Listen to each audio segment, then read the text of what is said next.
nag-iisa, karamay siya. Oh, oh.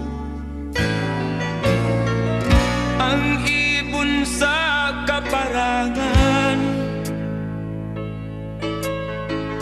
minsan may di tinitipdan, higit kanyang minamahal, pagkat ika'y kanyang nilalang.